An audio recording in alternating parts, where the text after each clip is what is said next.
Mesdames, Messieurs, bonjour. Bienvenue à Mangozi TV. Très heureux de vous retrouver. Merci d'être là. Aujourd'hui, Mangozi TV vous transporte à Québec, au Canada. Mangozi TV vous présente des émissions dans une logique de développement socio-économique de l'Afrique. Depuis les indépendances, donc plus de 60 ans, les grandes institutions nous parlent de milliards et de milliards de dollars de financement, d'aide de développement pour l'Afrique. Mais rarement voit-on de l'impact sur la vie, le quotidien de nos citoyens. En revanche, depuis quelques années, il y a des petits projets qui s'initient ici et là, que ce soit sur le continent ou en Occident ou dans la diaspora, des petits projets qui n'ont pas beaucoup de financement, mais dont l'impact est réel sur la vie et le quotidien de nos concitoyens. Aujourd'hui, nous avons l'honneur d'avoir un invité qui travaille dans ce domaine-là. Bonjour madame. Bonjour. Très heureux de vous avoir avec nous à Mangozi TV. Merci à toi Pierre de m'inviter. C'est moi qui vous remercie. Qui êtes-vous? Ah, qui suis-je? Je suis une passionnée, je suis Stéphanie, je suis humaniste, thérapeute, missionnaire, mais je suis surtout une femme qui aime l'humain et la planète. Magnifique. Stéphanie, je suis très très heureux de vous avoir avec nous et je vais vous remercier déjà pour le temps que vous consacrez pour nous parler et l'émission que nous faisons ensemble, en fait, l'entretien cible essentiellement la jeunesse africaine oui. dans le but de l'inspirer et de l'aider à tracer un chemin pour le plein épanouissement de l'Afrique d'aujourd'hui, peut-être et surtout l'Afrique de demain. Alors, on va commencer par le tout début. Vous naissez à Québec? Non, moi je suis d'origine française. Je suis née en 71 en France. J'ai grandi jusqu'à 23 ans. J'ai décidé d'immigrer au Canada. Je résume parce que finalement c'est la vie qui a décidé ça, parce que j'étais partie pour partir encore plus loin. Mais finalement je suis restée à Québec. Vous deviez aller où? Moi j'étais quelqu'un qui était très ambitieuse et je voulais découvrir le monde. Par rapport à... Et puis travailler un peu partout, et puis vivre ma vie de nomade, finalement, d'aventurière. Okay. Fait que j'ai atterri à Québec en 1994. Fait que ça fait 28 ans que je suis québécoise, canadienne. 28 hivers. 28 hivers, oui. Oui, mais dites-moi, Stéphanie, est-ce que c'est venu comme ça? C'est un rêve d'enfance, de jeune fille? Pour avoir immigré au Québec? Oui, de vouloir venir au Canada, au Québec? En fait, non, pas du tout. C'est arrivé quand j'ai eu, dans mes 18 ans, j'ai connecté avec une femme dans le même temps qui m'a enseigné toute la médecine basée sur l'acupuncture. C'était une technique médico-esthétique. Moi, j'étais coiffeuse au départ, et puis elle avait trouvé que j'avais une bonne main, puis elle a décidé de me prendre sous son aile, de m'enseigner vraiment toute la technique en soins, en thérapie. Puis, à travers ça, moi, j'ai fait des saisons. J'étais jeune, fait que je partais à Saint-Tropez, je faisais des saisons ici et là en montagne. Et j'avais postulé pour plusieurs endroits, le Club Med, Boston et Québec. Et cette femme-là qui s'était occupée de mon enseignement dans cette technique-là, elle avait un fils à Montréal. Et puis, elle m'a dit, écoute, quoi de mieux? Est-ce que tu serais intéressée d'aller à Québec? Je pourrais te conseiller, puis tu irais promouvoir la technique en médecine de soins. Ça serait merveilleux. Mais à 23 ans, j'étais jeune, j'étais vraiment très... j'avais le goût d'apprendre la vie et de voir du monde. Fait que ça s'est fait comme ça. C'est Québec qui a répondu finalement à mes 3 demandes. Puis je suis allée exercer mon domaine de coiffure à Saint-Romuald, sur la Rive-Sud. Et puis, petit à petit, j'ai monté ma clientèle aussi en soins. Fait que c'est comme ça que j'ai atterri à Québec. Puis finalement, je ne suis jamais repartie. J'ai vraiment établi ma vie ici. Est-ce que vous aviez l'intention de repartir? Moi, au départ, je venais pour quelques années pour un trip. pour pouvoir repartir. Mais finalement, ma demande, c'était une demande de résidence permanente. Fait que je l'ai obtenue. Et puis, bon, la vie a fait que j'ai rencontré le père de ma fille en 2003. Donc, et là, j'ai eu ma fille en 2005. Donc, ma belle Alicia de 16 ans.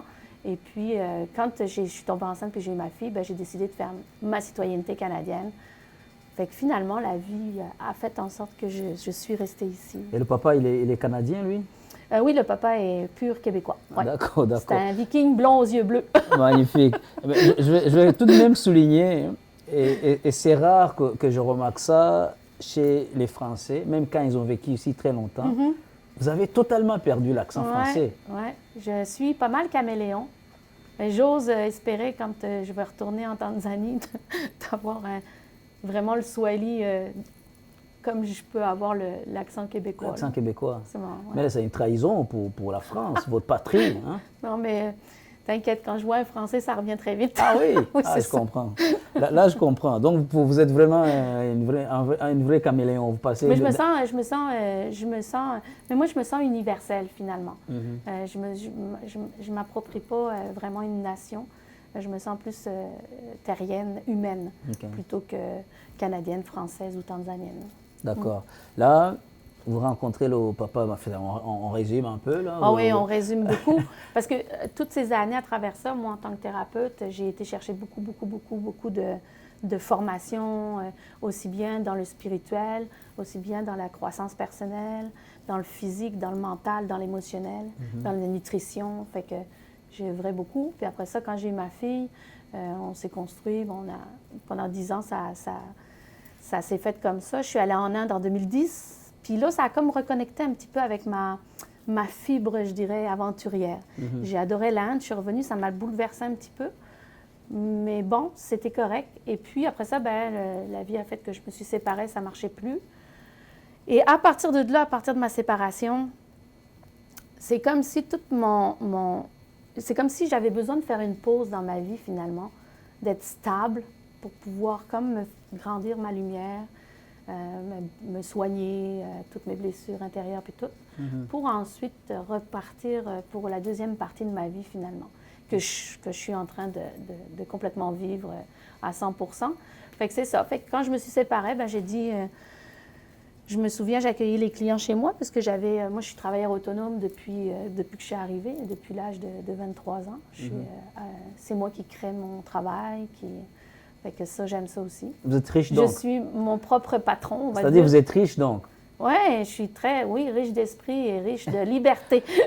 Oui, mais je pose la question parce que souvent, quand on entend travailleur autonome, évidemment, il y a toutes sortes de il y a beaucoup. Il faut comprendre que le travail autonome, ça demande énormément d'efforts, de créativité, d'ambition.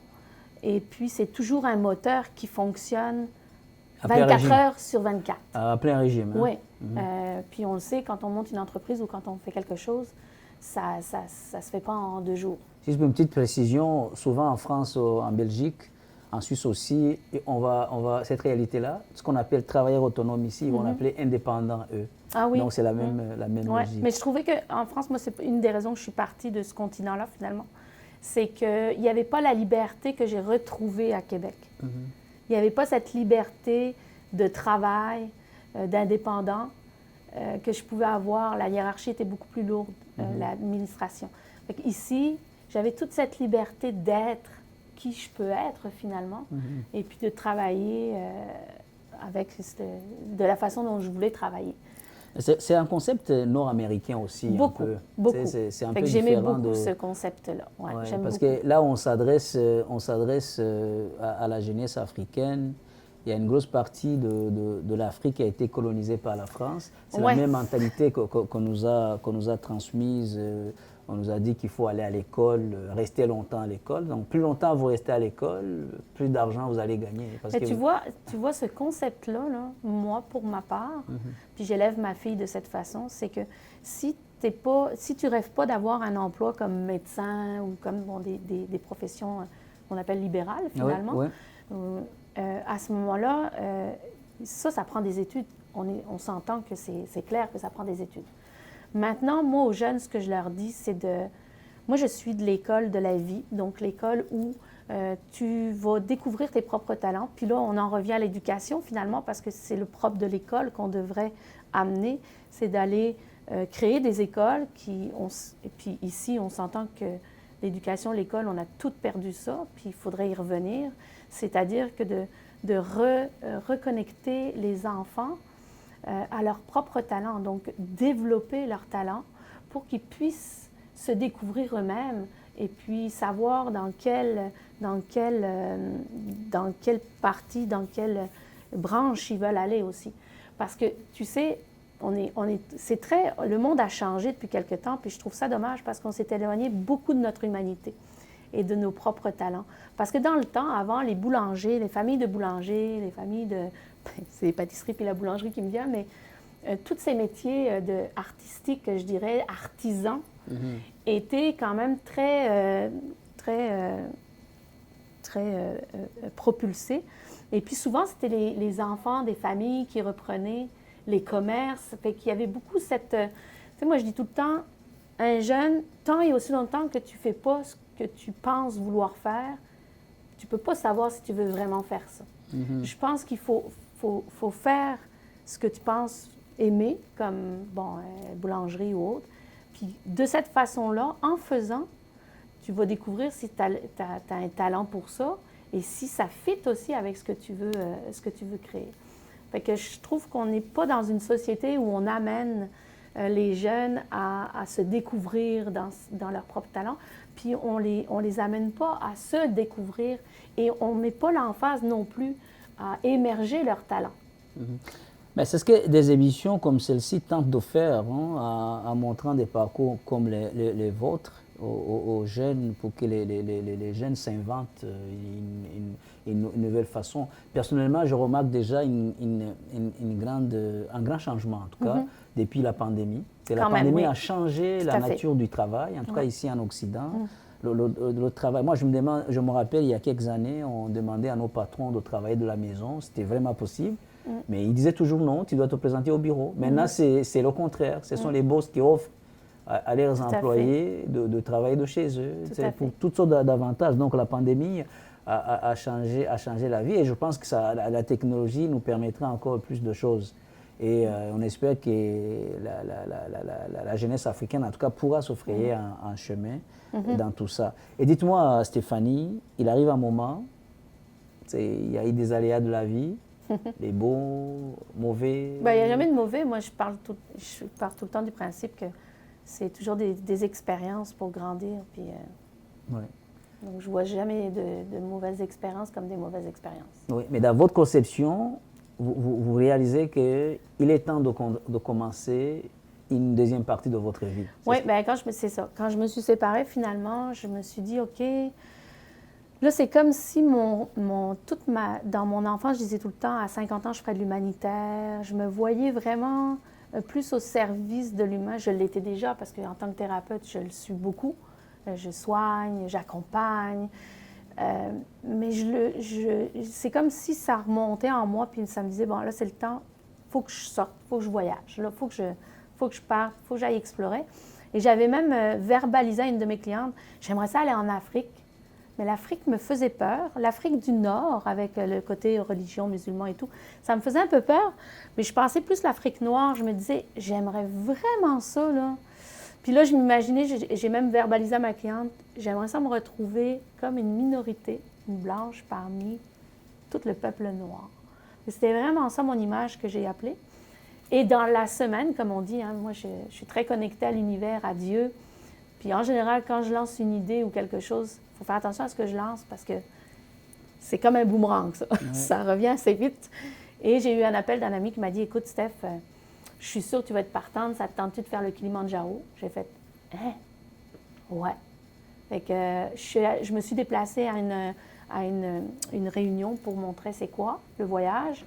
Et puis sur le diaporama, j'ai vu la montagne avec des porteurs noirs et tout ça, et j'ai vu que c'était en Afrique de l'Est. Fait que tout de suite, j'ai senti le frisson. Puis j'ai fait, OK, je m'inscris, on va là. Fait qu'on s'est préparé pendant 1 an. Pour le voyage? Pour le voyage, pour le Kilimandjaro. Et vous avez grimpé le en Tanzanie. Ouais. Et c'est ça. Mais ce que j'aimerais dire, c'est que l'Afrique a connecté à ce moment-là. Donc, 1 an avant que j'aille en Afrique. C'est comme si le fait que je l'ai connecté vraiment spirituellement avant. Et puis après ça, ben, j'ai monté le toit de l'Afrique, donc le 8 août 2016, le jour de ma fête. Et presque à la même heure, j'ai atteint le sommet du toit de l'Afrique en Tanzanie. C'est magique, hein? Ça a été magique, oui. C'est comme si ma mission d'âme, finalement, toute ma croissance, tout ce que j'ai fait au Québec, parce que je suis partie de France, c'était trop lourd pour moi, puis j'avais besoin de m'extirper de la famille, puis de tout cet environnement-là. C'est comme si pendant 25 ans, je me suis comme grandie dans ma lumière, soignée et autres. Et puis l'Afrique est arrivée pour que je puisse vraiment rentrer dans ma mission d'âme, qui est la mission de l'amour. Puis l'amour sous toutes ses formes. Parlez-nous un peu du voyage, Stéphanie. Ça se passe comment parce que je sais qu'il y a des voyages comme ça qui s'organisent ici et là au Canada. Mais voulez-vous nous résumer un peu votre voyage là? OK. Ben moi, mon premier du Kilimandjaro, c'était un voyage organisé. On s'entend que c'était setupé, là, comme tous les voyages en agence, puis c'est parfait. C'était 8 jours Kilimandjaro, puis 2 jours avant, c'était un safari, Ngorongoro, qui est une Toujours en grande Tanzanie? Toujours en Tanzanie. C'est le parc Tarangire et le parc Ngorongoro, qui fait partie de l'UNESCO en passant, hein, qui était extraordinaire. Fait que j'ai fait ça, mais j'ai vraiment connecté là-bas. Puis quand je suis revenue dans l'avion, je me souviens, j'ai pleuré. Puis j'ai pleuré tous les jours. Oui, au retour. Et tous les matins de ma vie, après, ensuite, j'ai pleuré. C'est comme si l'Afrique était née en moi. Puis je me disais, je suis allée là-bas et j'ai même pas pu prendre contact finalement avec l'Afrique parce que quand tu t'es organisé, tu n'as pas le temps. Tu n'as pas le temps de voir vraiment et puis de vivre à la façon africaine. Ouais. Alors, j'ai décidé de repartir pour 1 mois en mois de décembre.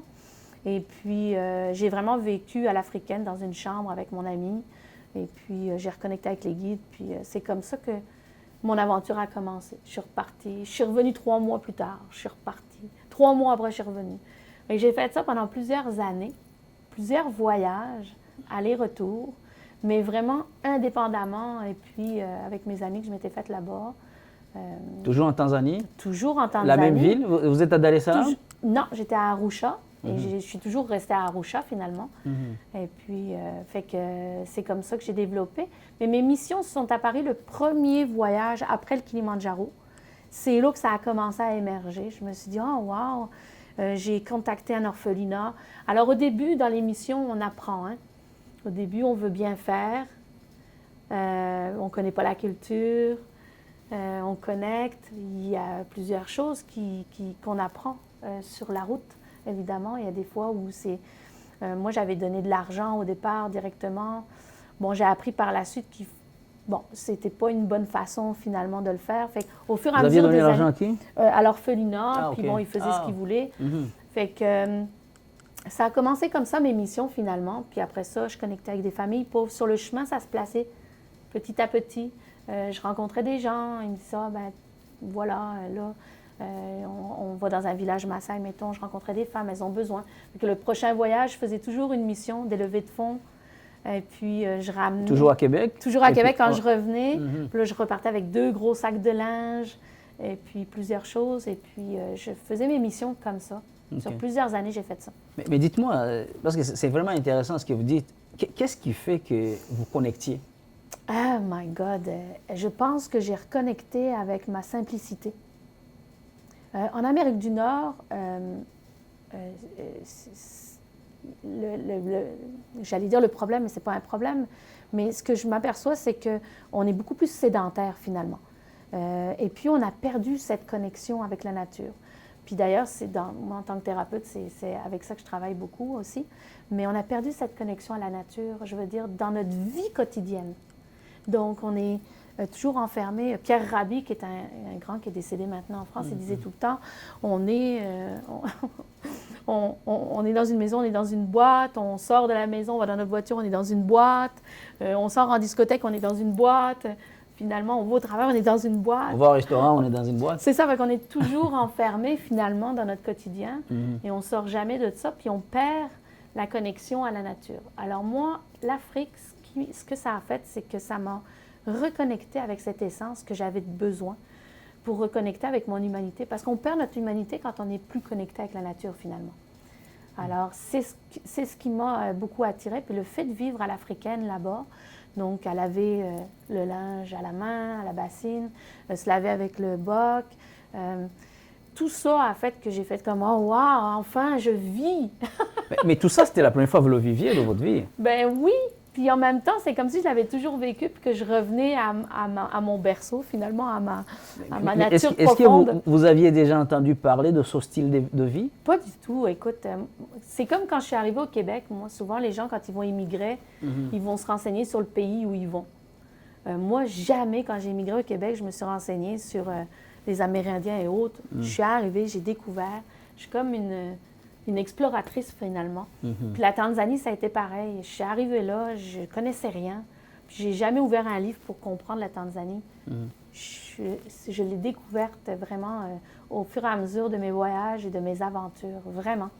Mais, Stéphanie, ça va être important vraiment de clarifier, parce que ce n'est pas évident pour quelqu'un qui a toujours vécu en Occident.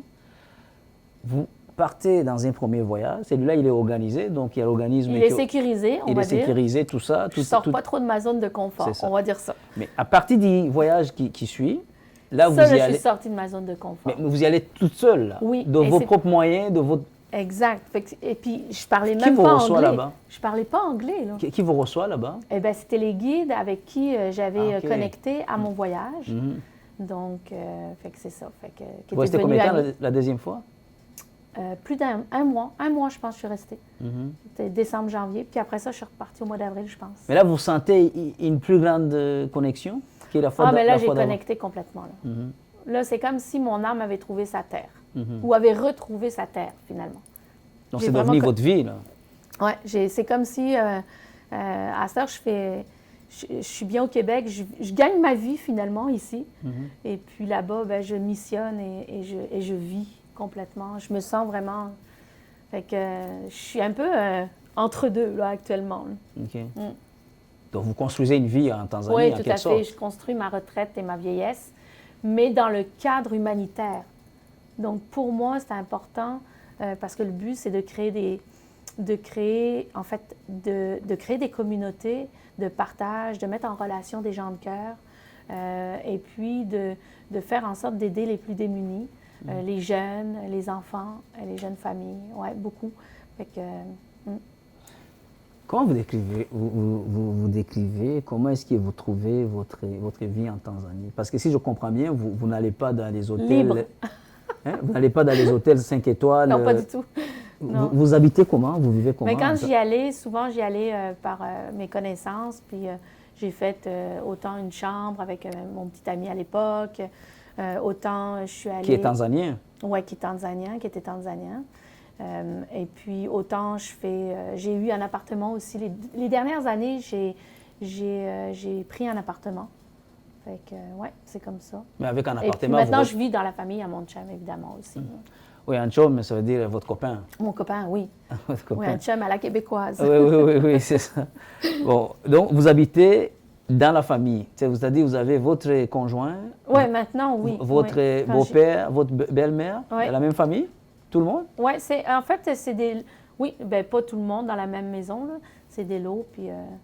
Mais c'est ça, depuis 2 ans plus particulièrement, parce que là, ça a changé au fur et à mesure. 6 ans, c'est énorme. Il y a eu beaucoup d'aventures. Oui. Hein? Beaucoup de choses. Il y a eu beaucoup de choses qui se sont... Puis ce que j'aime dire, c'est que pour ce qui est maintenant en train de se réaliser vraiment, plus concrètement, on va dire, plus à long terme aussi, c'est que toutes ces 6 années que j'ai passées à venir et puis revenir, j'ai vécu beaucoup de choses, beaucoup d'expériences, mauvaises ou bonnes, peu importe.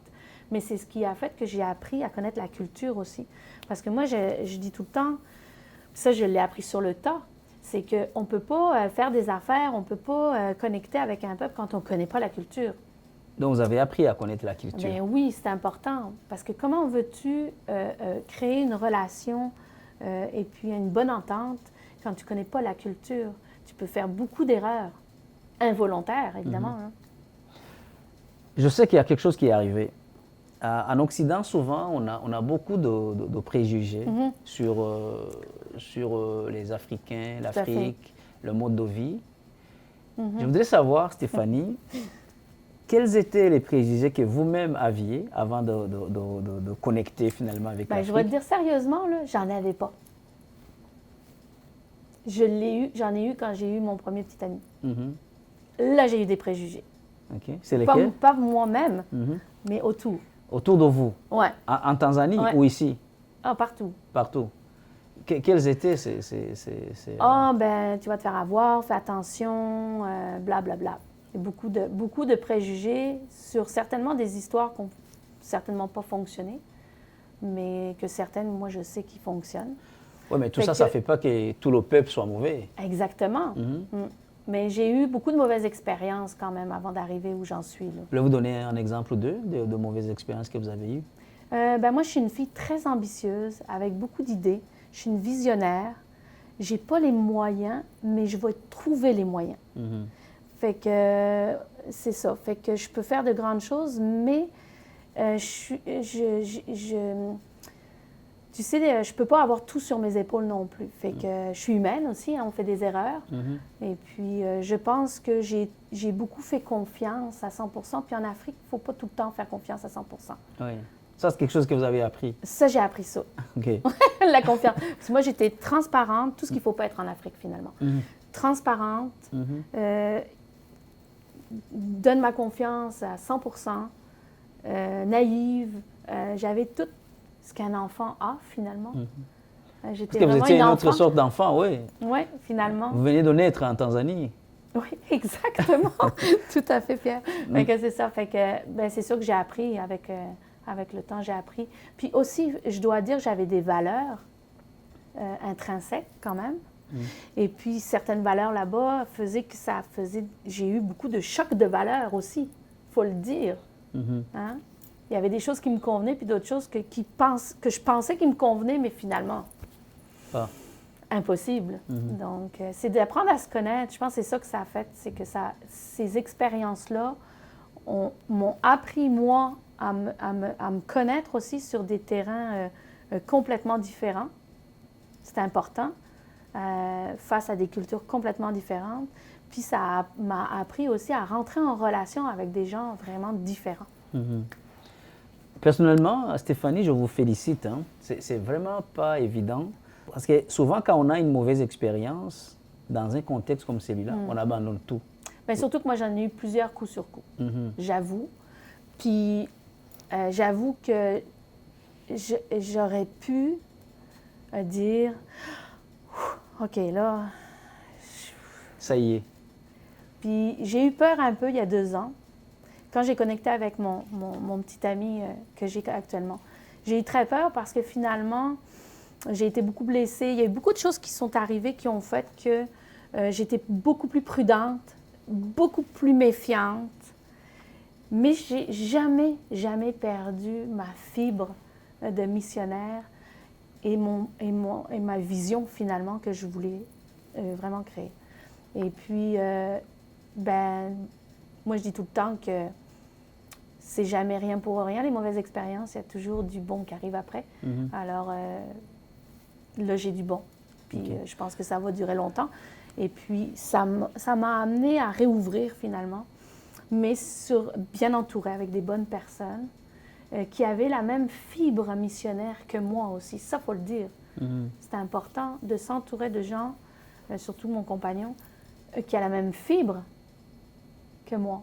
Fait que ça, c'est très important. Donc, je note que vous avez connu quelques mauvaises expériences, vous n'avez pas arrêté, Jamais. Vous avez continué. Non. Mais à côté de ça, j'imagine qu'il y a plus de bonnes expériences, Stéphanie. Si J'ai des très bonnes expériences. Écoute, moi, j'ai vécu des choses que... Donne-nous quelques exemples. Moi, j'ai eu la chance, vraiment... Moi, je suis une passionnée de tribus, fait que j'ai eu la chance de connecter avec plusieurs tribus, d'avoir le privilège d'avoir des amis aussi dans différentes tribus. Donc, j'ai vécu des choses extraordinaires, notamment avec la tribu des Hadzabe. Je suis allée plusieurs fois leur rendre visite. J'ai vraiment vécu, je veux dire, dans le contexte vraiment de vie normale, je peux dire, non touristique, on va dire ça comme ça. Fait que Et votre conjoint, il est de quelle tribu? il est Maasai. Là, vous aussi, vous adoptez, vous devenez Maasai petit à petit. Oui, mais c'est un Maasai, c'est un jeune Maasai, puis on dit souvent un Maasai de ville. Donc, c'est pas les Maasai qui sont nomades et qui vont avec leur bétail à travers les terres. C'est quand même un Maasai qui a été élevé en ville. Donc, d'ailleurs, notre projet de communauté, le projet que j'ai, se fait sur ces terres à Kimandolo, à Arusha. Donc, c'est là qu'on a créé le jardin communautaire. Voilà. Justement, je voudrais qu'on aborde ce sujet parce qu'il est important. Ce que vous faites est vraiment phénoménal. Pourriez-vous nous parler justement de votre projet, de la manière dont ça se passe et vos objectifs? Est-ce que vous atteignez déjà? Oui, exact. Bien, en fait, moi, je suis une fille, je crois beaucoup qu'il faut revenir à notre autonomie. En passant, j'ai rien à montrer là-bas, dans le sens que j'arrive pas en tant que colonisateur. Une blanche qui montre tout, c'est loin de là. J'ai tellement appris avec les Africains. Et puis, je pense, ce qui est important de dire, c'est que, puis c'est ce que j'enseigne aussi, parce que je touche beaucoup avec les étudiants. J'ai eu la chance grâce à mon ami Steve aussi, qui est Maasai aussi. Il a des étudiants, c'est un enseignant, fait que j'ai eu la chance de faire des classes avec eux autres. J'ai fait des projets d'environnement, ramasser des collectes de plastique dans les districts. Ça a été vraiment intéressant. Fait que j'ai cette chance-là de connecter avec les jeunes étudiants de 13-14 ans.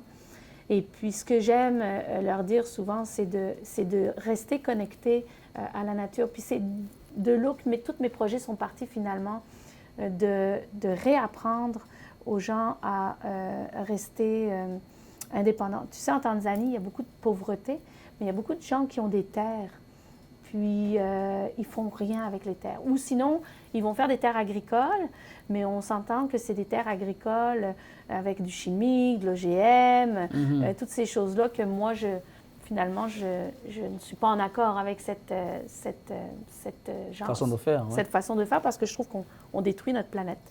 Donc, je veux intégrer ces jardins communautaires, c'est-à-dire revenir à la culture naturelle, donc les guider, même jeunes enfants, à comment cultiver une terre, de quelle façon, puis naturellement aussi.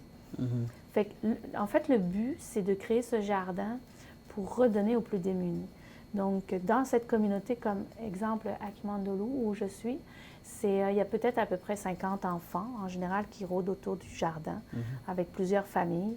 Et puis, c'est de redonner. Donc, par la vente des légumes, on va pouvoir faire fonctionner cette communauté, puis pouvoir aider les enfants aussi, soit acheter des cahiers pour les matériels scolaires, soit aider pour la nourriture, tout ça. Puis à travers ça, monter des classes pour leur enseigner au niveau de tout ce qui a un rapport avec la terre, finalement, et puis la culture. Ça, c'est le but. C'est le but. Mais moi, j'aime pas ça, parce qu'il y en a qui vont me dire que ça ressemble à la coop, comme une coop. Oui, coopérative. Une coopérative, mais moi, je suis vraiment futuriste, visionnaire, fait que c'est pas un mot que je veux utiliser. Comme humanitaire aussi, je trouve qu'on l'a tellement galvaudé, puis il a été sali beaucoup, ce mot-là, fait que j'aime prendre des nouveaux mots. Comme communauté, je trouve que c'est bon, parce que finalement, c'est pour créer des communautés autosuffisantes et puis permettre à ces enfants d'apprendre et puis même par la suite, bon, je vois plus grand encore parce que je ne m'arrêterai pas là. Fait que moi, ce que je vois, c'est de vraiment créer même une communauté, m'occuper des enfants là-bas. Donc ça, c'est ça que je prépare finalement pour ma retraite, on va dire. Pour m'occuper des enfants là-bas, créer un orphelinat, mais ce n'est pas un orphelinat, et puis leur enseigner, créer des classes sur place, un jardin sur place, même voir une grande cuisine pour leur apprendre à faire de la terre jusqu'à l'assiette, finalement. Et puis, de leur faire découvrir certains talents aussi. Moi, je trouve que c'est important d'amener les jeunes à se découvrir aussi là-dedans. quand tu cultives la terre, quand tu cuisines, quand tu fais des choses vraiment de par toi-même, ben, tu peux te découvrir pleinement finalement. Fait que, Et le projet est en cours depuis quand? le projet est en cours depuis... ça fait longtemps que j'y pense. J'ai eu beaucoup de tentatives, mais là, il s'est mis vraiment en branle début 2021. Et vous avez Et déjà... en un an, là, je suis vraiment fière parce que le jardin est bien parti. On a monté un poulailler, poules, coqs, lapins, chèvres. J'ai même... moi, personnellement, j'ai mis de l'argent personnel sur une maison qu'il avait commencée. Et puis, je l'ai terminée pour accueillir des gens aussi, pour qu'on ait un revenu, parce que on ne peut pas vivre comme ça d'amour et d'eau fraîche. Je veux dire, il faut créer quelque chose. Puis cette maison-là aussi est faite pour que, par la suite, je puisse accueillir des gens aussi pour qu'ils participent au projet et puis qui viennent donner aussi de leur renseignement, puis montrer des choses. Là. Fait que, oui. Justement, vous savez, même si on est dans l'humanitaire, l'argent est toujours le nerf de la guerre. tout à fait, c'est quand même important. Là. Oui. Et comment vous financez toutes ces activités? Parce qu'au début, ça doit exiger... Bien, c'est sûr que c'est beaucoup d'énergie personnelle. J'en ai mis un petit peu de moi, mais j'ai eu la chance de... Moi, je suis quelqu'un de très transparente, donc j'ai mis beaucoup sur les réseaux toute ma vie, vraiment en long et en large. Et les gens... Et je mettais toujours mes retours de mission. C'est-à-dire tous les dons que je recevais par des gens, des amis, des gens qui me suivaient sur le réseau, ils m'envoyaient par Interact. Tous ces dons-là ont été remis dans mes missions, puis je revenais toujours avec des retours de mission. Je me prenais en vidéo, voici ce que j'ai fait avec ça, puis ça. Alors les gens ont pris confiance aussi avec moi au fur et à mesure des années. Et puis je dois dire que je suis vraiment bien accompagnée. J'ai des gens qui me soutiennent beaucoup depuis plusieurs années. J'ai eu des gens qui sont rentrés aussi dans ma vie, qui m'ont aidée financièrement. Alors, c'est comme ça que j'ai pu petit à petit monter. Oui. Tout à l'heure, je vous demandais, avant de terminer, de donner vos coordonnées. J'espère qu'avec les missions que nous faisons aujourd'hui, beaucoup d'autres personnes vont pouvoir soutenir vos initiatives. Moi, vous nous avez apporté des objets ici, oui. de la Tanzanie, n'est-ce pas? Oui. Voudrez-vous présenter, les présenter aux gens qui... Le but, moi, c'est que quand je ramène des vêtements, OK, je ramène des vêtements de Québec là-bas, ça c'est correct. Mais c'est la seule chose que je fais finalement, parce que mon but, c'est d'encourager le local là-bas. C'est d'encourager les entrepreneurs, et puis les tribus, et puis les gens, les locaux. Donc, j'achète leurs produits pour ici les revendre, pour récupérer tout l'argent. Mais ce que j'investis, finalement, je ne le récupère pas. Fait que c'est vraiment 100 là. Fait que ça fait fonctionner en même temps les locaux, puis en même temps, ben, moi, je redonne aux missions. Fait que c'est ça. Bon, par exemple, tout le temps, je suis toujours revenue avec des bijoux. J'ai toujours fait ça. J'achète toujours des bijoux faits par les Maasai pour ceci, divers bijoux. J'ai ramené des ponchos Maasai aussi. Des sandales, des kangas. Cette année, c'est nouveau, j'ai ramené des tissus, des couvertures Maasai.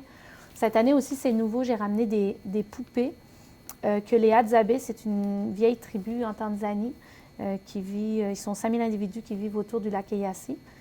Et puis, je suis allée dans une famille Hadzabe et les femmes fabriquaient ces objets-là. Donc, j'ai acheté pour pouvoir revendre ici.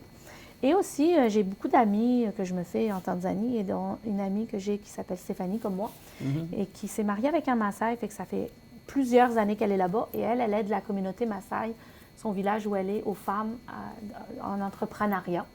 Donc, elle aussi, c'est une missionnaire de cœur. Et puis, avec ces femmes Maasai, elle a fabriqué des kits pour les menstruations.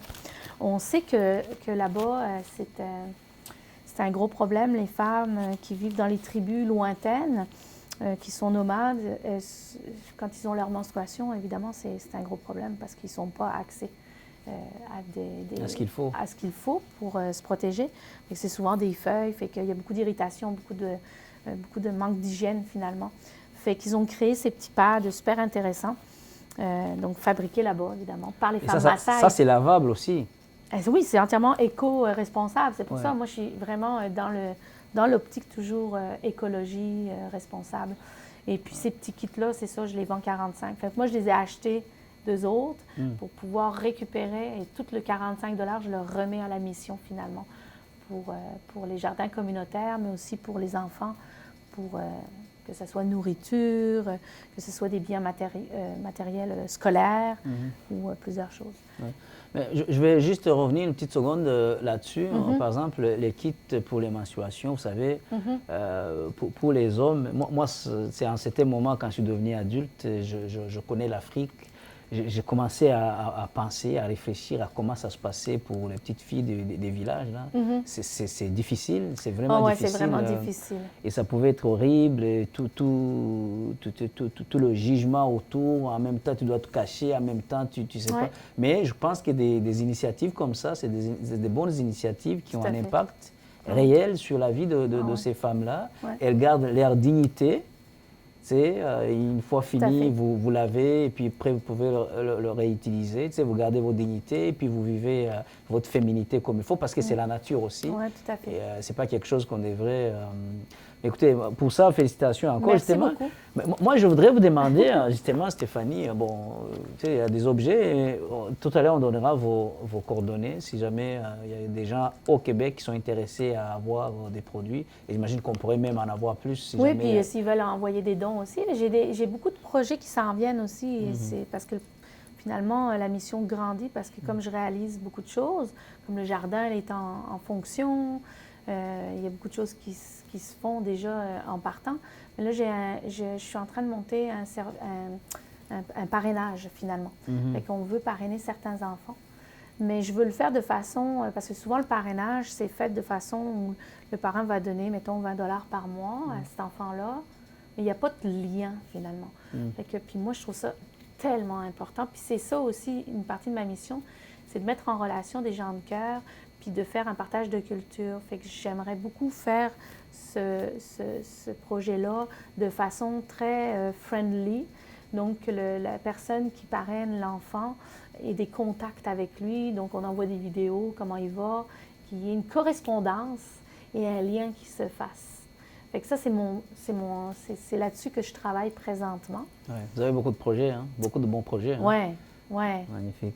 Regardez, ça fait longtemps, depuis les indépendances, on a des grosses institutions, le FMI, la Banque mondiale, l'Union européenne, des États comme le Canada, les États-Unis, la France. À chaque année, on entend des milliards et des milliards de dollars qui ont été donnés à tel ou tel autre pays africain. Mais au lieu de voir les conditions de vie de nos concitoyens s'améliorer, c'est l'inverse qui se produit. Mais tu sais, l'argent, c'est une belle énergie, OK? Mais il faut rester simple. Le problème, c'est que dès qu'on rentre en bureaucratie, puis que ça devient gros, on se perd là-dedans et l'argent se perd. Ça, c'est ma pensée. Puis j'ai mon ami qui me disait tout le temps, « Steph, toi, là, t'es même pas payé pour faire ça, parce que finalement, moi, je touche aucun revenu de ce que je fais, là. Je veux dire, c'est vraiment missionnaire. Mais finalement, je fais peut-être des fois la job d'un gars qui va aller dans un grand hôtel avec plusieurs personnes, parler pour essayer de monter des projets, puis des projets. Mais finalement, moi, les projets viennent à moi. Je le fais sur le terrain. Je n'ai pas besoin de dépenser des millions pour aller dans un hôtel avec un grand repas, puis à parler pour faire des projets, créer un projet. Fait que je trouve qu'on est dans une société actuellement où on dépense, où l'argent ne va pas vraiment où ça devrait. On perd beaucoup de temps dans tout ce qui est académique, je dirais, puis bureaucratie. Alors que moi, je trouve que chaque dollar est important. Même quand je fais mes envois, il y a des frais quand même, mais pour moi, le moins possible de frais. Fait que chaque dollar est important pour redonner vraiment directement au projet concerné ou à la mission concernée ou à la personne concernée. Fait que pour moi, c'est extrêmement important. Ouais, mais donc, pour tous ces projets, au fond, le diable se trouve dans la logistique. C'est sûr. Est-ce que vous pensez comme moi qu'on devrait plutôt agir comme vous faites là, des petits projets, mais qui vont vraiment directement qui vont directement aux citoyens. Mais il y en a... Pensez-vous qu'on devrait multiplier ce genre de projets comme ça? Plutôt que des gros organismes, ouais. Personnellement, oui. Mais il y en a plusieurs comme moi qui font ça. Je suis persuadée qu'il y en a beaucoup, mais qu'on n'entend pas. Oui. Ouais, parce qu'ils n'ont pas tous les moyens aussi logistiques de faire la publicité. Et toutes mais je sais qu'il existe beaucoup d'aides, tu vois, depuis, tu vois, j'ai été indépendante pendant 5 ans, mais là, j'ai décidé, avec des conseils, on m'a dit, tu devrais monter ton organisme, finalement, Steph, à Québec. Fait que c'est comme ça que j'ai créé Mission Issani Afrique. Fait qu'en 2021, en mars, ça fait 1 an, j'ai décidé, j'ai dit, OK, je vais le créer. C'était dans le but de demander des subventions, mais c'est tout je ne l'ai pas encore fait. C'est la bureaucratie. C'est la bureaucratie, fait que moi, c'est comme deux domaines. Moi, je suis sur le terrain, moi, je suis une fille de terrain. Fait que je suis très bonne sur le terrain, j'ai aucun problème. Mais là, quand on rentre dans la bureaucratie, ouais, c'est plus mais c'est dans mon objectif, peut-être, d'aller... j'aimerais faire vraiment un lien aussi avec les étudiants. Quand le corona est arrivé, je suis projetée de partir en voyage fin mars avec ma fille. J'avais déjà organisé avec les étudiants dans son école. Et je la retirais de l'école pendant 1 mois pour lui faire vivre ça, l'Afrique. Puis j'avais connecté avec une école là-bas, en Tanzanie. Fait que j'avais déjà monté tout ça. Le corona est arrivé, donc tout s'est écroulé dans ce projet-là. Mais c'est pas grave parce qu'il y a de merveilleuses choses qui sont arrivées dans ma vie par après et qui ont fait finalement que ça a été beaucoup plus important comme réalisation. Fait que ça, c'est juste partie remise finalement. Mais de toute façon, le coronavirus est en train de finir. On espère que tout va redevenir à la normale. Je pense que c'est derrière nous. Puis moi, ça ne m'a pas empêché de faire mes affaires. J'ai quand même voyagé 4 mois d'affilée à chaque année. Donc en 2020, je suis allée 4 mois. Puis en 2021, je suis allée 4 mois. Ça m'a fait beaucoup de bien. Ça m'a permis aussi d'avoir un recul. Puis moi, je dis que ça a amené beaucoup de positif finalement. C'est toujours mieux d'aller dans le positif. Je sais qu'il y a beaucoup de mauvaises choses qui sont arrivées aussi dans cette période-là, mais il y a du positif qui en est sorti, surtout sur plusieurs plans. Ouais. Stéphanie, l'émission s'adresse à la jeunesse africaine sur le continent et dans la diaspora. Vous côtoyez la jeunesse africaine? Tout le temps. Je suis avec eux tout le temps. Oui. Quel serait votre message aujourd'hui à leur endroit? Mon message? Ben, je vais parler de la technologie. Je n'ai pas le choix parce que c'est en train de nous envahir. Je dirais que la technologie est là pour nous aider, mais de ne pas se laisser happer par la technologie. C'est-à-dire que ce que je vois, la différence entre l'Afrique et ici, avec nos jeunes d'ici, ce que je vois, c'est que, et c'est ce que je leur dis aux jeunes là-bas, 12, 13, 14 ans, c'est que cellulaire, c'est bien, la technologie, c'est bien, mais servez-vous-en plutôt que d'être happés par... Parce que nos jeunes ici sont tellement happés par les réseaux sociaux qu'ils en perdent un peu la réalité, finalement, puis la créativité. Puis ça, je trouve que nos jeunes, puis même à l'école, c'est sur les ordinateurs, c'est devant l'écran. Je sais que c'est la technologie, mais on s'éloigne tellement de la nature? De la nature humaine. Et puis, ce que je dirais aux jeunes, c'est de rester connectés avec cette nature-là et puis de développer leur propre talent, finalement, puis d'avoir confiance, puis que tout est possible. Tout est possible dans la vie. Moi, j'enseigne beaucoup en spiritualité, puis tout ce que tu penses peut se réaliser. Donc, de faire attention à leur pensée aussi. Quand ils disent « moi, je ne suis pas capable », ça, c'est un mot que ça ne devrait même pas exister dans le vocabulaire, finalement, parce que tout est possible dans la vie. Dès l'instant que tu le penses, dès l'instant que tu peux le rêver et l'imaginer, c'est possible. Sinon, tu ne peux pas rêver ou imaginer ou penser quelque chose qui est impossible. Mais dans le même angle d'idée, Stéphanie, parce que l'Occident a dominé le monde dans le dernier siècle, pas tout le temps de la meilleure façon. Auriez-vous un message à lancer à l'endroit de l'Occident? Parce que vous voyez, les choses changent aujourd'hui. Oh là, on va rentrer... Ouais, je ne veux pas rentrer en politique. Le message que j'aurais à dire, c'est de reconnecter avec notre cœur. L'amour. L'amour. L'amour. Puis aux jeunes, ce que j'aimerais dire, c'est de ne pas se comparer. Parce que la comparaison, c'est jamais bon. C'est vraiment de se faire confiance, puis de... Plus tu reconnectes finalement à ton centre, à ton cœur, puis à la nature qui t'entoure, la forêt, les arbres, la nature, c'est tellement important. Je pense que c'est ça qui fait qu'on arrive à mieux créer. Et mieux créer et pour le bien de l'humanité finalement. Et puis ce que j'aurais un autre message à dire, c'est que de toujours créer en fonction du bien à autrui. Et à partir de là, tu as toujours de bons résultats. Stéphanie, on s'achemine vers la fin de notre entretien. Je voudrais que vous donniez vos coordonnées au fond, toutes vos coordonnées. On va les afficher aussi sur l'écran. Donnez-les. Et je suis beaucoup sur les réseaux, là, moi. J'encourage tout le monde à soutenir vos initiatives. Voudriez-vous parler, en fait, donner vos coordonnées? On va aussi les afficher sur l'écran. Oui, moi, je suis sur Facebook, Stéphanie Joncheret. Comme je suis transparente, ce que vous verrez, c'est moi. C'est ce que je fais, puis c'est mes idées, c'est mes partages et tout. Ma page Facebook aussi, Mission Isani Afrique. J'ai aussi ma chaîne YouTube qui s'intitule Steph Partage. Et puis, pour ce qui est des dons, on peut aller sur mon site web www.missionisani.com. Il y a un don PayPal qui est ici, ou sinon par Interact quand c'est au Québec, avec stephpartage75gmail.com. Fait que c'est comme ça qu'on peut me rejoindre. On peut me rejoindre aussi par WhatsApp, par téléphone, peu importe. Là. Magnifique.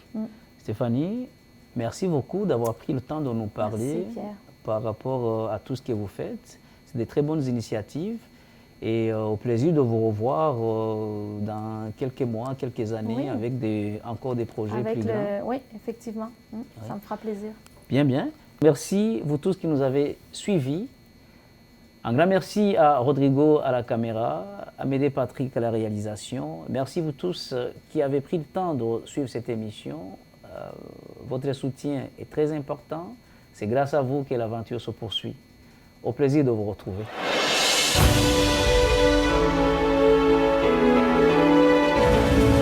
Così si